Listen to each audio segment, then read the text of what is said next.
पहले कभी नहीं बताया, आज बता देता हूं। और मेरे पत्रकार मित्रों से भी कहता हूं, जांच करवा लेना। 100% सच्चाई बताने आया हूं मैं आज। जब हैदराबाद म्युनिसिपल कॉरपोरेशन का इलेक्शन हुआ, भारतीय जनता पार्टी 40-45 सीटें जीत करके आ गई। 48। किसी को बहुमत नहीं मिला। केसीआर को सपोर्ट की जरूरत थी। और आपने देखा होगा, हैदराबाद कॉरपोरेशन के चुनाव के पहले वो एयरपोर्ट में पूरी फौज लेकर के मेरा स्वागत करने के लिए आते थे। बढ़िया बढ़िया माला पहनाते थे, बहुत सम्मान करते थे। याद है ना? फिर क्या हुआ भाई? अचानक बंद हो गए। अचानक इतना गुस्सा क्यों निकल रहा है?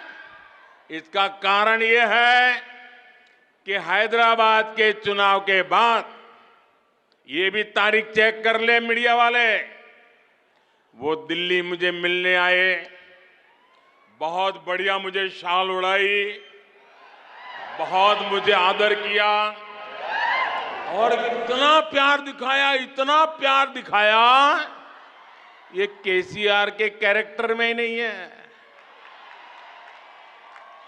और फिर मुझे कहने लगे कि आपके नेतृत्व में देश प्रगति कर रहा है, हम भी एनडीए का हिस्सा बनना चाहते हैं, आप हमें एनडीए में शामिल कर दीजिए।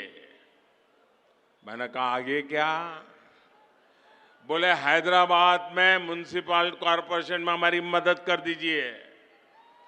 मैंने केसीआर को कहा, आपके कारनामे ऐसे हैं, मोदी आपके साथ जुड़ नहीं सकता है। हैदराबाद में हमें विपक्ष में बैठना पड़ेगा तो बैठेंगे। केसीआर की सरकार हमारे कार्यकर्ताओं पर जुल्म करेगी तो जुल्म सहेंगे, लेकिन हम तेलंगाना की जनता से दगा नहीं कर सकते हैं। भले तेलंगाना की जनता ने हैदराबाद में हमें पूर्ण बहुमत दे दिया, लेकिन 48 सीट भी तेलंगाना का भाग्य बदलने की शुरुआत है। और मैंने उनसे हर प्रकार से मदद करने का इनकार कर दिया। उनको एनडीए में एंट्री देने से इनकार कर दिया। उसके बाद उनका दिमाग फटका। फिर तो वो भांति भांति से दूर भागने रहे। मैं भ्रष्टाचार के सवाल पूछने लगा, फिर एक बार दोबारा आए। वो मुझे कह रहे हैं कि मोदी जी, मैंने बहुत काम कर लिया, अब मैं सारा कारोबार केटीआर को दे देना चाहता हूं। मैं एक बार केटीआर को भेजूंगा, आप जरा उसको आशीर्वाद दे देना। ये उन्होंने मुझे कहा। मैंने कहा, केसीआर, ये लोकतंत्र है, तुम कौन होते हो बेटे को राजगादी दे? तुम राजा महाराजा हो क्या? क्या तुम राजा महाराजा हो क्या? अरे तेलंगाना की जनता तय करेगी किसको बिठाना है, किसको नहीं बिठाना है। बस वो दिन आखिरी था। उसके बाद एक बार भी वो मेरे से आंखें नहीं मिला पा रहे। मेरा परछाया भी देखने की हिम्मत नहीं बची उनकी। आप देखा, अभी मैं सरकारी कार्यक्रम करके आया, कोई भ्रष्टाचारी मेरे बगल में बैठ करके मेरा ताप सहन नहीं कर सकता है, इसलिए भाग रहे हैं। मेरे परिवारजनों, कांग्रेस ने अब एक नई बात शुरू की है। ये तो मैंने केसीआर का पुराण बताया। अब कांग्रेस ने सत्ता भूख के लिए, सत्ता हथियाने के लिए एक नई भाषा बोलना शुरू किया है, नई बातें बोलना शुरू किया है। आजकल क्या कह रहे हैं? जितनी आबादी उतना हक। मैं जरा पूछना चाहता हूं कि जिन्होंने इनको वाक्य लिख करके दिया है, उसने सोचा है क्या? जब तुम कह रहे हो तो कांग्रेस की मूलभूत नीतियों पर ही सवाल खड़ा कर रहे हो। जब आप कहते हो जितनी आबादी उतना हक, इसका मतलब ये हुआ कि अब कांग्रेस घोषणा करे, क्या आप अल्पसंख्यकों के विरोधी है क्या? कांग्रेस स्पष्ट करे, आप दक्षिण भारत के विरोधी है क्या? मैं सिद्ध करता हूं, उनकी ये नई सोच दक्षिण भारत के साथ घोर अन्याय करने वाली सोच है। ये नई सोच माइनॉरिटी के पीठ में भी छुरा भोंकने वाली सोच है। आजकल देश में अगले डिलिमिटेशन की चर्चा हो रही है। आपको मालूम है ना, 25 साल के बाद पार्लियामेंट की सीटें कितनी होगी, कौन सी क्या होगी, इसका निर्णय जुडिशरी करती है। और उसके कारण जहां जनसंख्या कम है उसकी सीटें कम हो जाती है, जहां जनसंख्या ज्यादा है उनकी सीटें बढ़ जाती है। अब हमारे दक्षिण भारत के सभी राज्यों ने जनसंख्या वृद्धि को रोकने में बहुत बड़ी देश की मदद की है। अब कांग्रेस का नारा ऐसा है कि जिसकी जितनी आबादी उतना उसका हक। इसका मतलब अब कांग्रेस दक्षिण भारत के संसद सदस्यों की संख्या कम करने का नाटक करने जा रही है, खेल खेलने जा रही है। क्या दक्षिण भारत इसको स्वीकार करेगा? क्या दक्षिण भारत कांग्रेस की चाल को स्वीकार करेगा? क्या दक्षिण भारत कांग्रेस को माफ करेगा? इसी विषय पर मैं कांग्रेस के नेताओं को साफ कहता हूं, देश को मूर्ख मत बनाओ, स्पष्ट करो क्या कारण है दक्षिण भारत के राज्यों को अन्याय करने के खेल खेले जा रहे हैं। और इंडी गठबंधन के दूसरे दलों से भी मैं कहूंगा, हिम्मत है तो जरा कांग्रेस से पूछिए कि वो किस रास्ते पर जा रही है। मैं दूसरा सवाल पूछता हूं, जो कहते हैं जितनी आबादी उतना हक, मैं कांग्रेस को सवाल पूछता हूं, साउथ के अंदर खास करके तमिलनाडु में मंदिरों पर सरकार का हक है। सरकार ने कब्जा कर लिया है। मंदिरों की संपत्ति को सरकारी मिलीभगत में हड़प किया जा रहा है। मंदिरों को तो लूटा जा रहा है, मंदिरों को तो कब्जा किया गया है, लेकिन माइनॉरिटी के पूजा स्थल को हाथ नहीं लगाते हैं, सरकार के नियंत्रण में नहीं लेते हैं। अब कांग्रेस ने जो नारा दिया है, कांग्रेस ने कहा है कि जितनी आबादी उतना हक।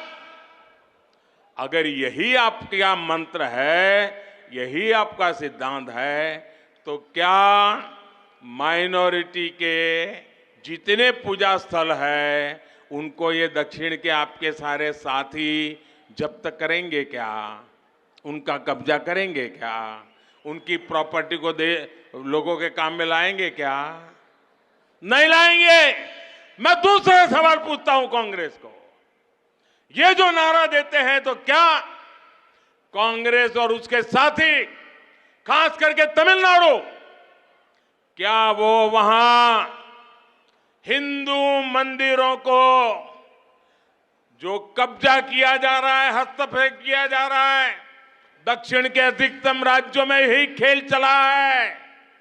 जब आप कहते हैं जितनी आबादी उतना हक, तो क्या ये हक हिंदुओं को आप वापस देंगे क्या?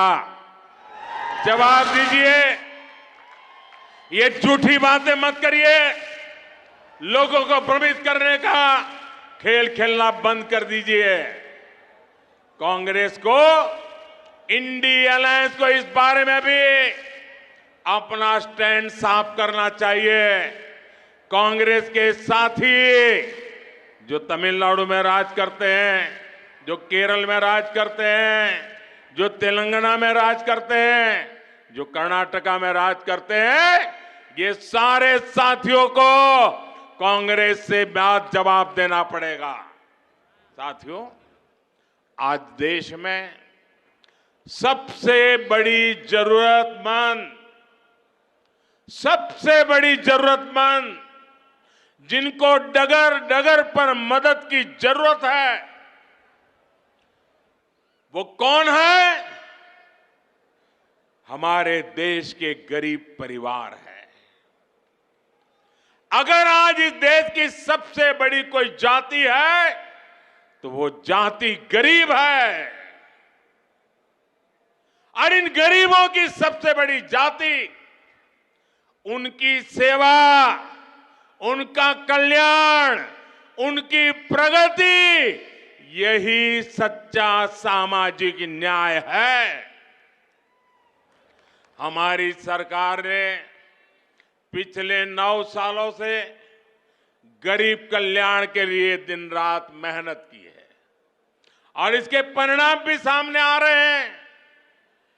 नीति आयोग की रिपोर्ट कहती है कि 5 वर्ष में 13.5 करोड़ लोगों को गरीबी से बाहर लेने का पवित्र काम हमने किया है। और इसलिए मेरे लिए तो जाति अगर कोई है, देश की सबसे बड़ी जाति कोई है तो गरीब है। और अगर गरीब को गरीबी से बाहर निकालेंगे ना, तो ये देश समृद्ध होने से कोई रोक नहीं पाएगा।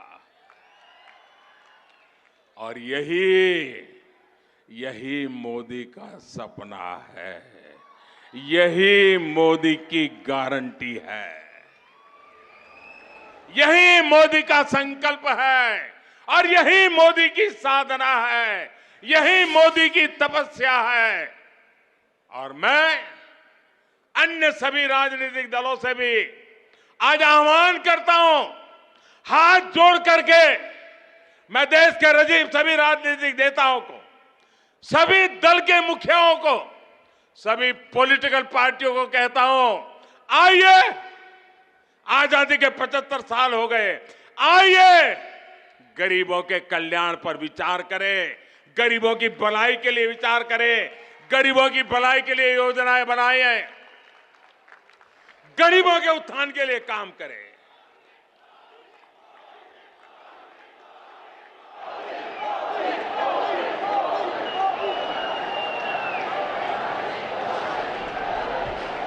నా కుటుంబ సభ్యులారా,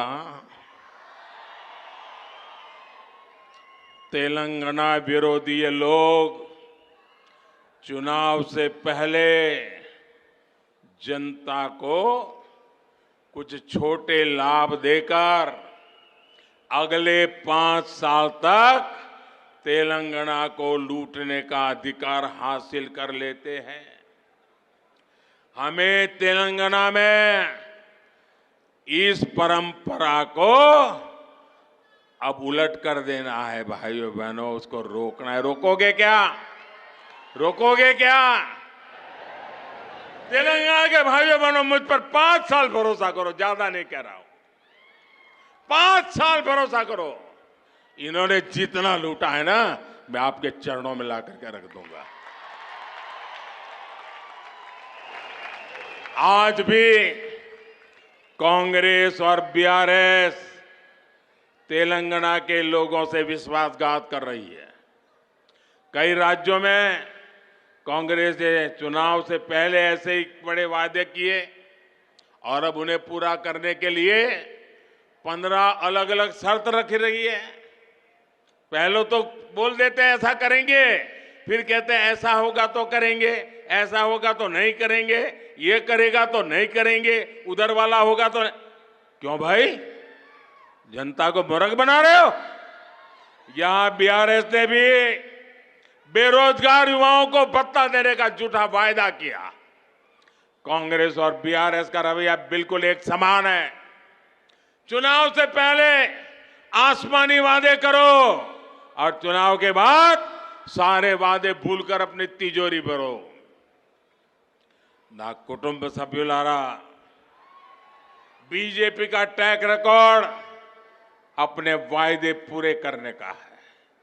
पिछले कुछ महीनों से आप सब देख रहे हैं कि केंद्र सरकार लाखों युवाओं को नौकरी देने के लिए रोजगार मेले का आयोजन कर रही है। इसकी घोषणा पिछले साल हुई थी। इस मेले के जरिए देश के हर कोने में लाखों युवाओं को सरकारी नौकरी के नियुक्ति पत्र, पब्लिकली नियुक्ति पत्र देने का काम हमने किया है। तेलंगाना के युवाओं को भी इसके जरिए हजारों तेलंगाना के युवाओं को आज भारत सरकार में हमने काम दिया है। यहां के युवा ये देख रहे हैं कि पूरी प्रक्रिया बिना रुकावट और पारदर्शी तरीके से हुई है।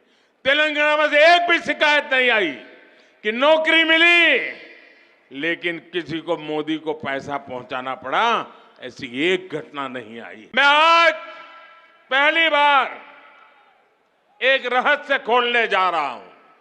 खोल दूं? सच बता दूं? बता दूं? बता दूं भाइयों? पहले कभी नहीं बताया, आज बता देता हूं। और मेरे पत्रकार मित्रों से भी कहता हूं, जांच करवा लेना। 100% सच्चाई बताने आया हूं मैं आज। जब हैदराबाद म्युनिसिपल कॉरपोरेशन का इलेक्शन हुआ, भारतीय जनता पार्टी 40-45 सीटें जीत करके आ गई। 48 किसी को बहुमत नहीं मिला।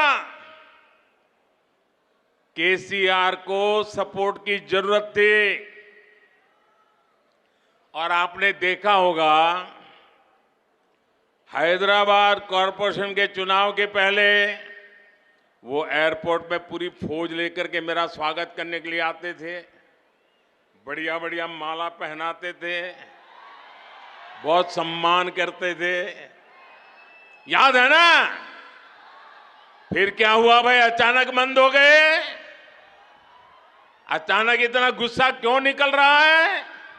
इसका कारण यह है कि हैदराबाद के चुनाव के बाद, ये भी तारीख चेक कर ले मीडिया वाले, वो दिल्ली मुझे मिलने आए, बहुत बढ़िया मुझे शाल उड़ाई, बहुत मुझे आदर किया और इतना प्यार दिखाया, इतना प्यार दिखाया, ये केसीआर के कैरेक्टर में ही नहीं है।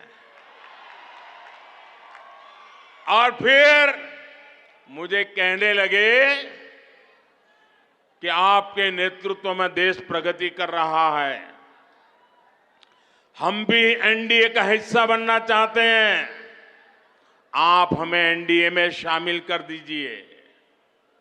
मैंने कहा आगे क्या? बोले हैदराबाद में म्युनिसिपल कॉरपोरेशन में हमारी मदद कर दीजिए। मैंने केसीआर को कहा आपके कारनामे ऐसे हैं, मोदी आपके साथ जुड़ नहीं सकता है। हैदराबाद में हमें विपक्ष में बैठना पड़ेगा तो बैठेंगे। केसीआर की सरकार हमारे कार्यकर्ताओं पर जुल्म करेगी तो जुल्म सहेंगे, लेकिन हम तेलंगाना की जनता से दगा नहीं कर सकते हैं।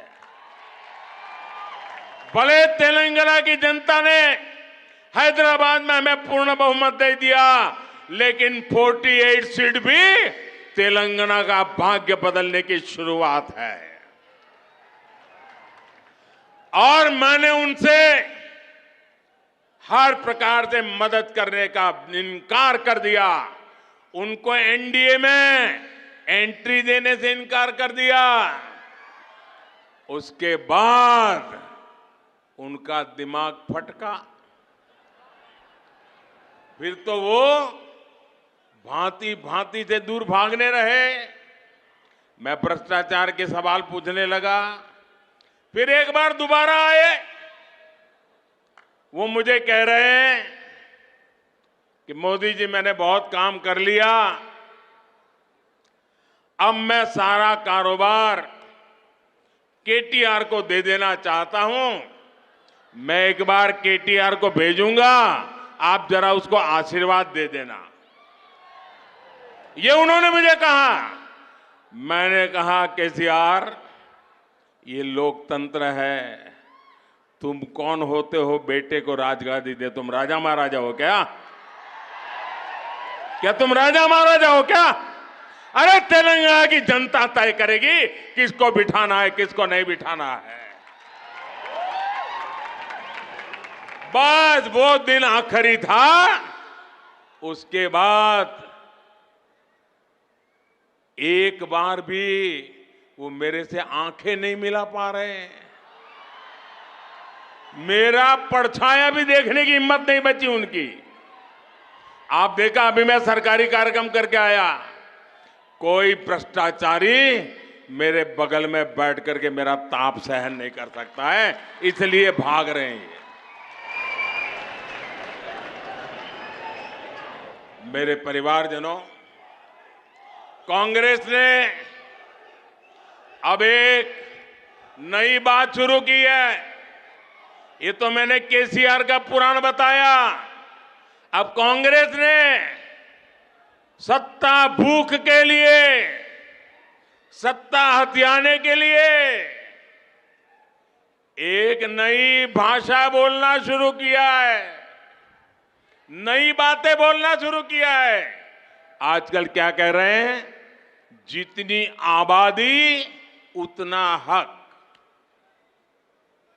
मैं जरा पूछना चाहता हूं कि जिन्होंने इनको वाक्य लिख करके दिया है, उसने सोचा है क्या?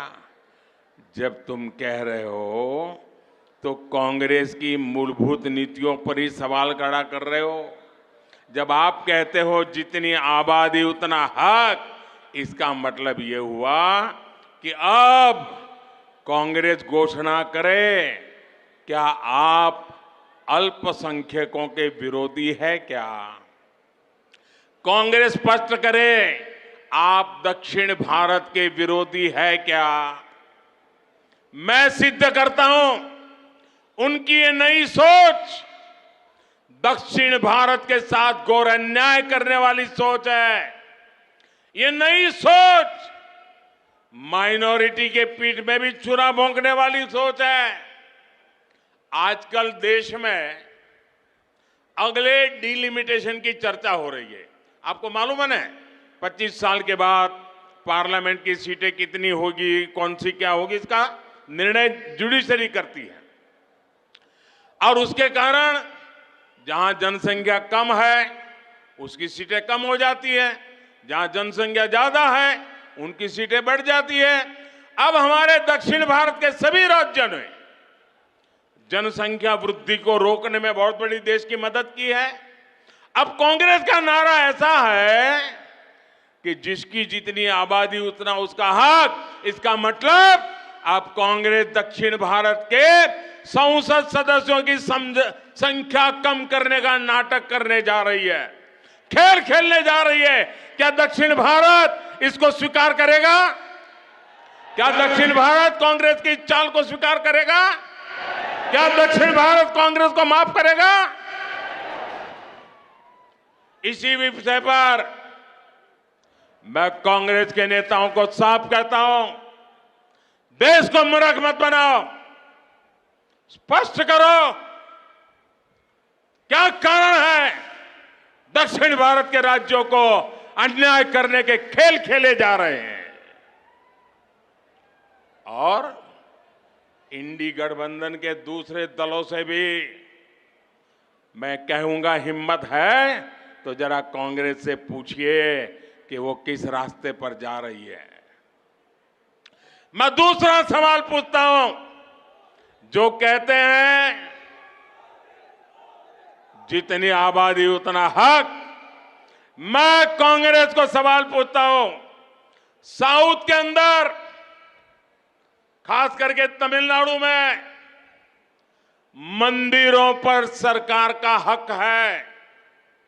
सरकार ने कब्जा कर लिया है।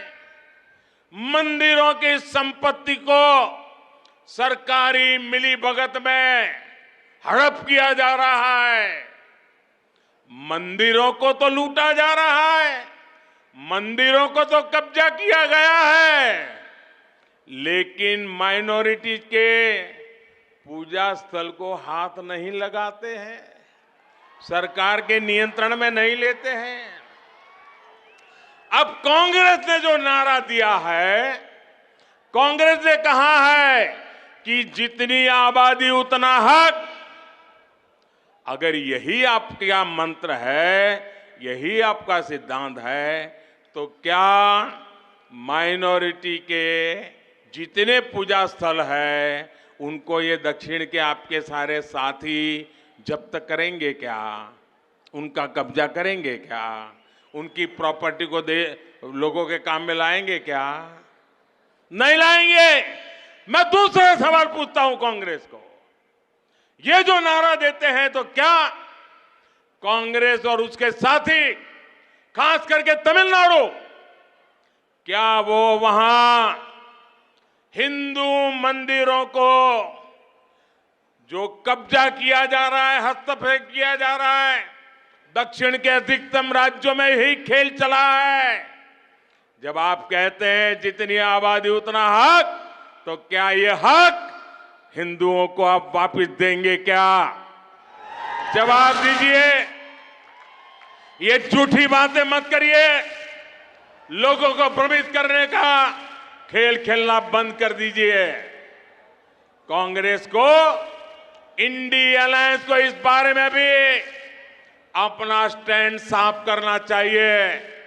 कांग्रेस के साथी जो तमिलनाडु में राज करते हैं, जो केरल में राज करते हैं, जो तेलंगाना में राज करते हैं, जो कर्नाटका में राज करते हैं, ये सारे साथियों को कांग्रेस से बात जवाब देना पड़ेगा।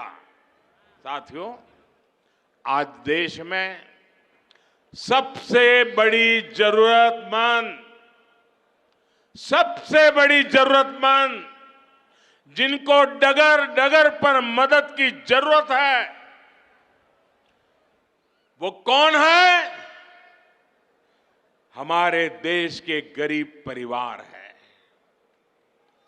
अगर आज इस देश की सबसे बड़ी कोई जाति है तो वो जाति गरीब है। और इन गरीबों की सबसे बड़ी जाति, उनकी सेवा, उनका कल्याण, उनकी प्रगति, यही सच्चा सामाजिक न्याय है। हमारी सरकार ने पिछले 9 सालों से गरीब कल्याण के लिए दिन रात मेहनत की है और इसके परिणाम भी सामने आ रहे हैं।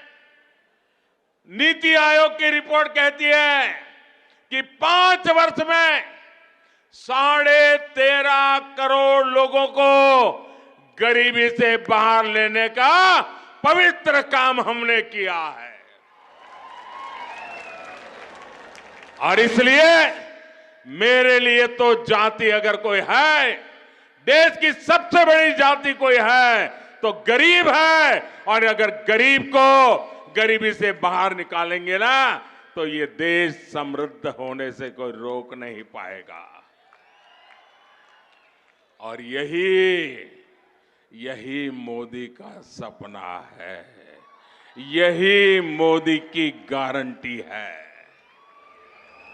यही मोदी का संकल्प है और यही मोदी की साधना है, यही मोदी की तपस्या है। और मैं अन्य सभी राजनीतिक दलों से भी आज आह्वान करता हूं, हाथ जोड़ करके मैं देश के सभी राजनीतिक नेताओं को, सभी दल के मुखियाओं को, सभी पॉलिटिकल पार्टियों को कहता हूं, आइए, आजादी के 75 साल हो गए, आइए गरीबों के कल्याण पर विचार करें, गरीबों की भलाई के लिए विचार करें, गरीबों की भलाई के लिए योजनाएं बनाएं, गरीबों के उत्थान के लिए काम करें।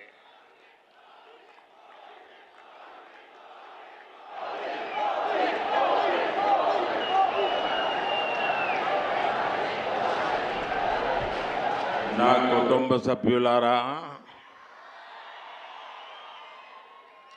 तेलंगाना विरोधी ये लोग चुनाव से पहले जनता को कुछ छोटे लाभ देकर अगले 5 साल तक तेलंगाना को लूटने का अधिकार हासिल कर लेते हैं।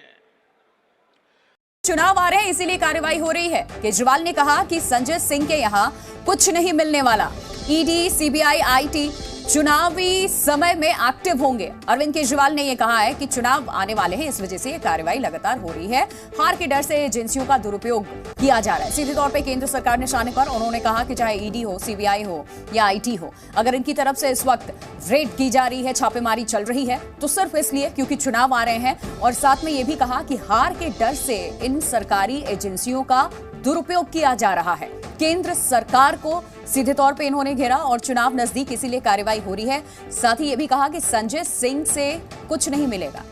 संजय सिंह के घर पर इस वक्त रेड जारी है, लगातार ईडी की तरफ से एक्शन लिया गया है। अरविंद केजरीवाल ने क्या कुछ कहा, सुनवाते हैं आपको। ये पिछले 1 साल से हम लोग देख रहे हैं कि तथाकथित शराब घोटाला इन्होंने शोर कर रखा है। अभी तक एक भी पैसा कहीं इनको मिला नहीं। इतनी बताते हैं 1000 से ज़्यादा रेड हो चुकी, इतने लोगों को गिरफ्तार कर चुके, कहीं कोई रिकवरी नहीं हुई है। जैसा कि मैं पहले भी कह चुका हूँ, हमारे खिलाफ इन्होंने इतने आरोप लगाए। कभी बोले कि स्कूलों में क्लासरूम घोटाला हो गया, कभी बोले कि बसों में घोटाला हो गया, बसों की खरीद में घोटाला हो गया, कभी बोले कि सड़कों में घोटाला हो गया, कभी बोले बिजली में घोटाला हो गया, कभी बोले पानी में घोटाला हो गया। हर चीज़ में इन्होंने इतनी जाँच करा ली। ये शराब घोटाला, तथाकथित शराब घोटाले का भी पिछले 1 साल से जाँच चल रही है। अभी तक तो कुछ मिला नहीं है। तो संजय सिंह के यहाँ भी कुछ नहीं मिलने वाला। बाकी चुनाव आ रहे हैं और 2024 के चुनाव में इन लोगों को लगता है कि ये लोग हारने वाले हैं। तो एक हारते हुए आदमी के आखिरी डेस्परेट कोशिशें नज़र आ रही है। ये जो सब चल रहा है, कल पत्रकारों के ऊपर हुआ, आज संजय सिंह के ऊपर हुआ, अभी देखो चुनाव तक कईयों के ऊपर होंगे, हो सकता है आपके ऊपर भी हो जाए। उम्मीद है।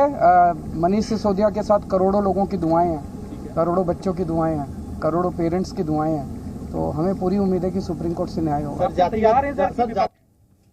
तो अरविंद केजरीवाल को सुना आपने। उन्होंने कहा कि बीते 1 सालों में जो एक्साइज पॉलिसी नई दिल्ली की थी, जिसको लेकर के लगातार छापेमारी चल रही है, अभी तक कुछ मिला नहीं, आगे भी नहीं मिलेगा, क्योंकि इस तरीके का कोई घोटाला हुआ ही नहीं।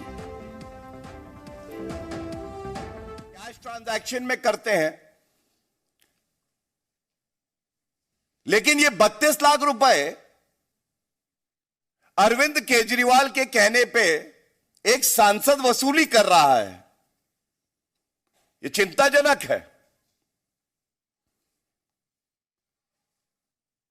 और इसलिए भी ये चिंताजनक है कि ये अपने आप को आम आदमी पार्टी बताते थे। आम आदमी लाल बत्ती तोड़ दे